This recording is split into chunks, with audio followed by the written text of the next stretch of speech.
Let's travel back to Chicago in the 1920s, where Al Capone and notorious gangs turned bootlegging into a multi-million-dollar industry, manipulating the government in the process.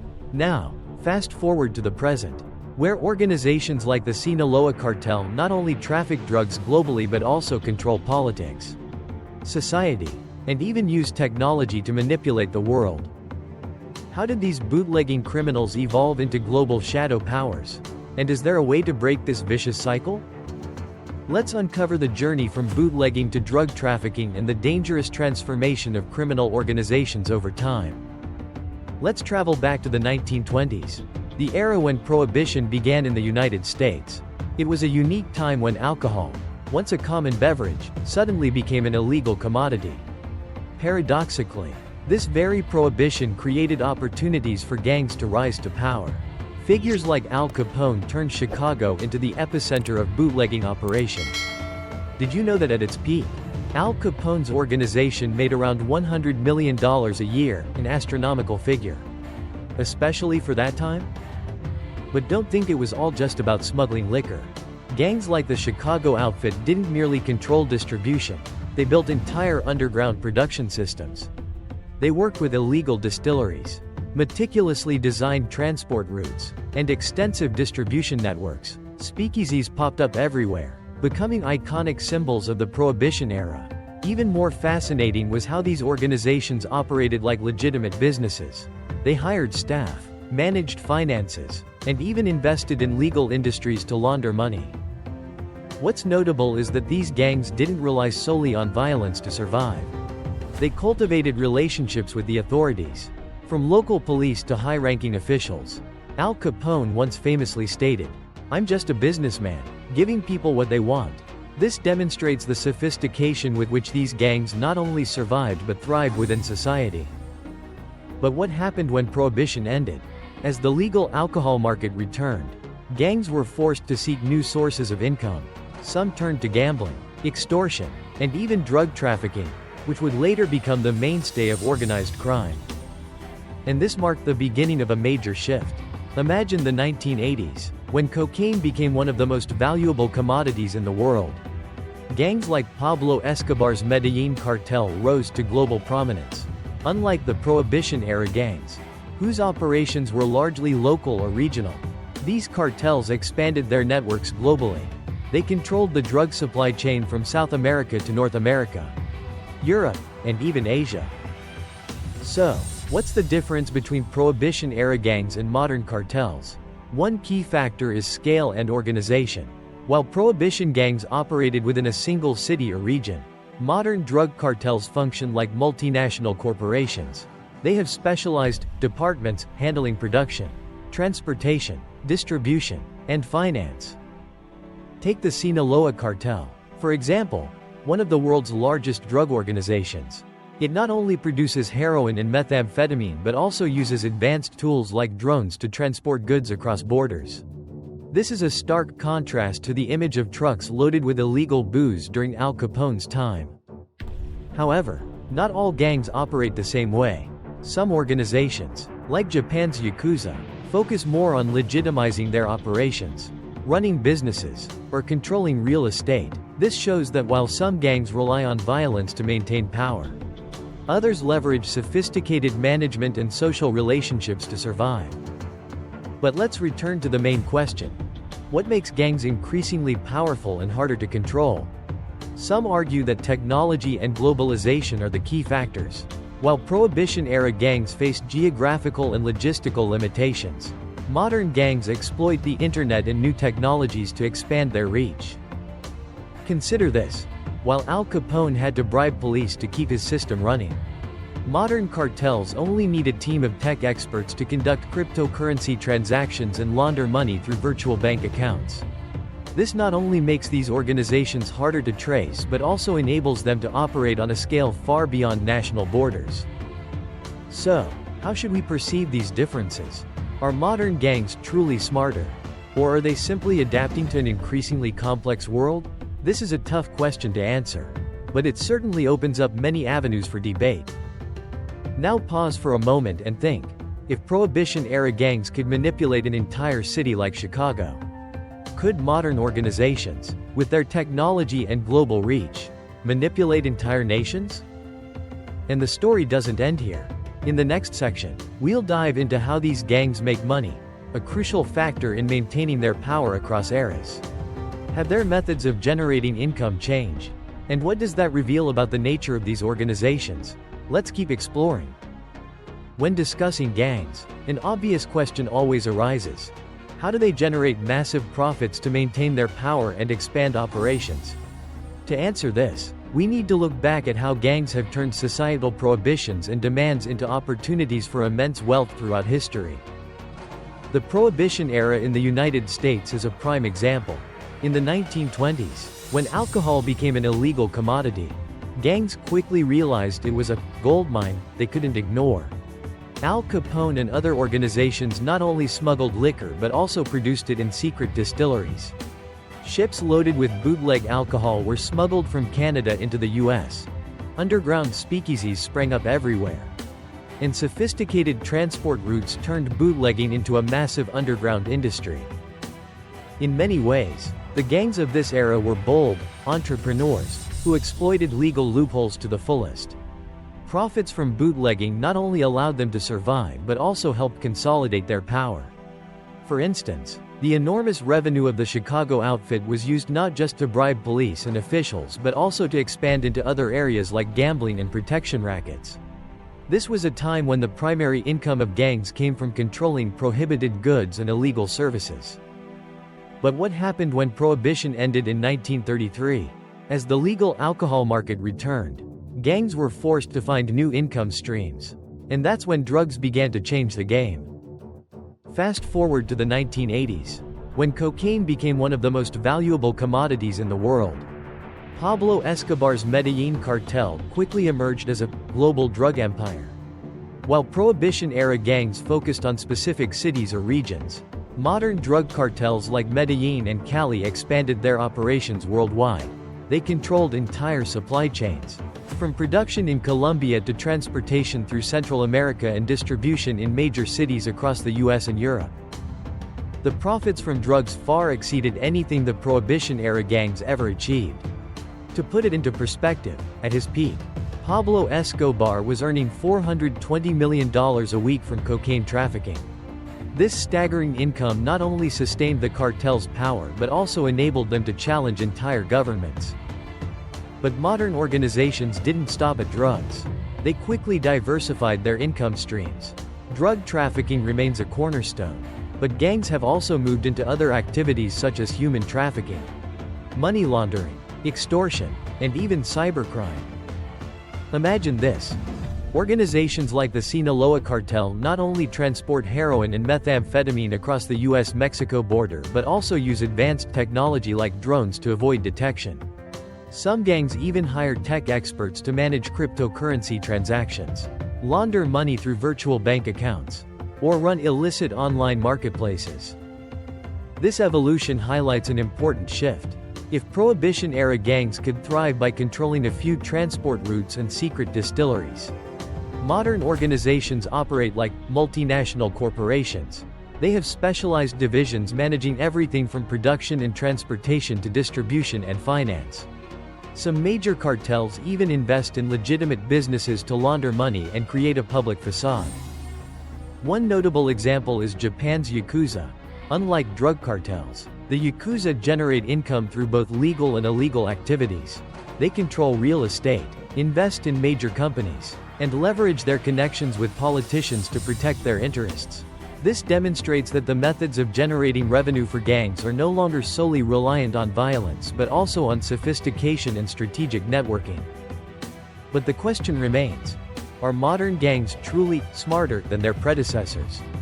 Or are they merely adapting to a changing world? Some argue that technological advancement and globalization have allowed these organizations to expand their reach. Others believe this evolution simply makes them more dangerous because they exploit weak governance systems to thrive. Think about this. If profits from drugs can make an organization like the Sinaloa Cartel a global shadow power, is there any way to stop it? Could legalizing drugs be the solution, just as the legalization of alcohol weakened Prohibition-era gangs? Or would this create new problems? such as increased consumption and societal issues? This is where we need to pause and reflect. The way gangs generate money not only determines their survival but also reveals how they interact with the world around them. Let's continue this journey, because in the next part, we'll explore how gangs impact not just the economy but also politics and society. And perhaps, you'll realize that the true power of these organizations doesn't lie solely in violence or wealth but in their ability to manipulate society itself. Imagine a community where the government has no real control, where the law is merely a vague concept, and the ones truly running the show are criminal gangs. It sounds like something out of a Hollywood movie. But in reality, this is the situation in many regions of the world today, from remote villages in Mexico to major cities in Central America, and even in developed urban areas of the US and Europe. The influence of gangs on politics and society is not a new phenomenon. It has existed for a long time. During Prohibition, gangs didn't just smuggle and distribute alcohol, they also manipulated local governments. Al Capone, a name almost everyone knows, wasn't just a kingpin, running a massive bootlegging empire but also an underground political operative. He bribed police officers, judges, and political officials to ensure his system remained intact. Elections in Chicago at the time were inseparable from gang interference. But that's just the surface. When Prohibition ended, these organizations extended their arm of power. Take, for instance, Mexico, where drug cartels like Sinaloa and Jalisco New Generation don't just run smuggling operations but control vast territories. These areas are no longer under the effective authority of the government. Instead, the cartels act as alternative rulers. They provide jobs, though in illegal trades, to those with no other options. They offer security by protecting communities from rival gangs.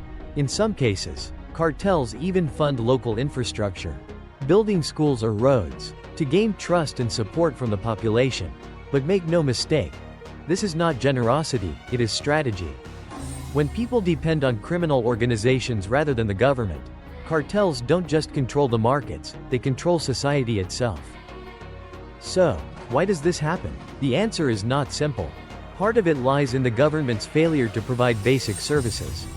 When people lack economic opportunities, security, and access to essential services, they are forced to turn to those who can provide them, even if they are criminal organizations. But the story doesn't stop with Mexico or regions with struggling economies.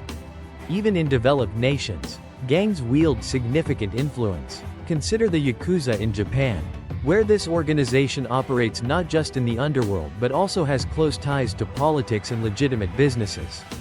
They invest in real estate, run financial firms, and even interfere in elections. The Yakuza doesn't just survive, it integrates into society, making it part of a shadow power structure few dare to challenge. Another notable example is the Italian Mafia. For decades, organizations like Cosa Nostra in Sicily have controlled not just the underground economy but also manipulated local and national politics. They have the ability to influence critical political decisions, from granting construction permits to allocating public budgets. However, today's criminal organizations don't stop at political manipulation. They also profoundly impact society through the spread of violence and fear. In areas under the control of cartels or gangs, people live in constant fear. Kidnappings, murders, and threats become daily occurrences. More troubling is how gangs are leveraging technology to expand their influence. With the rise of social media and online platforms, they no longer rely solely on violence to intimidate but also use information to manipulate public perception. They might release violent videos to instill fear or use social media to recruit new members. Consider this scenario. A criminal organization doesn't need to physically show up to exert influence but can do so through media campaigns or online activities. This makes them far harder to control because they are no longer just physical entities but also digital ones. So, what can be done to combat the growing influence of gangs? Some suggest taking a hard-line approach, such as deploying military forces or implementing large-scale crackdowns. However, history has shown that this often leads to escalating violence, as seen in Mexico. Another perspective argues that we need to address the root causes, improving economic opportunities, enhancing education, and rebuilding trust in government. But this requires time and resources. And in the meantime, gangs continue to expand their influence. So, the final question is, how should we confront gangs? Are they merely symptoms of deeper societal issues? Or are they a threat we can no longer tolerate? In the final part, we'll take a comprehensive look at the bigger picture and delve deeper into potential solutions. But for now, think about this. If gangs can manipulate politics and society on the scale they do today, are we underestimating their true power? When reflecting on the full picture of gangs, from the bootlegging days of Al Capone to global organizations like the Sinaloa Cartel, one undeniable truth emerges: they have become a deeply entrenched and complex part of society. But what's even more thought-provoking is this: how significant is the problem we're truly facing? And is there a way to break the cycle of violence, power, and wealth these organizations perpetuate? First, let's ask the question, why have gangs endured for so long? A simple answer would be profit. But the issue isn't just how much money they make, it's that they've built systems rooted in societal needs. During Prohibition, people needed alcohol. In modern times, people demand drugs, protection, or services the government fails to provide. Gangs, at their core, aren't just inherently evil entities, they're products of gaps society fails to fill. But what happens when these organizations transcend the limits of mere crime? In many cases, they don't just operate in the shadows but become part of the political and economic system. Consider Mexico, where cartels not only dominate the drug market but also manipulate governments. There are stories of politicians being elected solely due to the covert support of criminal organizations. Gangs don't just exploit weak governments, they leverage that weakness to expand their influence. Yet, not all gangs operate the same way. Take the Yakuza in Japan and compare them to cartels in Mexico. While cartels use violence to control territories and markets, the Yakuza integrate themselves into society. They aren't merely criminal organizations, they invest in legitimate businesses, sponsor cultural events, and even intervene in local elections. This raises an interesting question. Should we view organizations like the Yakuza as a part of society? Or should they be eliminated entirely like their more violent counterparts? The next challenge we face is this: how do we control gangs? Some argue that the best approach is to eradicate them at any cost. But does this actually work? Take the decades-long war on drugs, initiated by the US instead of reducing violence and controlling the drug trade. It has only increased the number of criminal organizations and driven drug prices higher. Mexican cartels have become wealthier than ever, and violence has escalated. Another approach is to legalize the commodities gangs profit from. For example, if drugs were legalized, would these organizations lose their primary source of income? Recall the Prohibition era in the US when Prohibition ended. Gangs like the Chicago outfit weakened significantly because they no longer had a monopoly on the market. But would this approach work with drugs, a product that is addictive and poses severe public health risks? This question sparks a fascinating debate. Some argue legalization would diminish the power of criminal organizations and allow governments to control the market. On the other hand, critics believe this would only increase consumption, creating new health and societal issues. So, what is the balance between reducing gang power and protecting society from the harm of illegal products? Moreover, we can't ignore the impact of technology. In the digital age, gangs no longer operate solely in the physical world. They also exploit cyberspace to expand their reach. Imagine an organization like the Sinaloa Cartel using cryptocurrency transactions to launder money or running illegal marketplaces on the dark web. This makes them harder to track and control than ever before. Is there a way to use technology to combat these organizations? Some experts propose using artificial intelligence and big data analytics to predict gang activities. But the question remains: can technology truly be effective when these organizations are also leveraging it to fight back? Ultimately, we must confront a fundamental question: are gangs a problem we can completely solve? Or are they an inseparable part of society? If we view them as products of economic inequality and government failures, Eradicating them would mean addressing deeper, more systemic issues. But does the world have the resources and willpower to do that? None of these questions have easy answers. They require deep reflection on the nature of gangs and their role in society. Are they merely destructive forces? Or do they also serve as a mirror reflecting the flaws in our systems? Consider this. If gangs have thrived and evolved over centuries, does that suggest society itself needs to change to confront them? Or are we merely patching up a problem that cannot be fully solved? These are the questions each of us must ponder and form our own opinions on. So, from prohibition to the digital age, gangs have evolved, yet the gaps they exploit remain ever present. They are not just criminals, they are a mirror reflecting the injustices, failures, and complexities of our society. The question is, will we continue to fight to eliminate them? Or will we confront the deeper causes that created them? If you found this story intriguing, don't forget to hit like and subscribe to the channel for more in-depth analyses. And be sure to share your thoughts in the comments. What do you think about the role of gangs in today's society? Let's keep the discussion going, because big questions never have easy answers.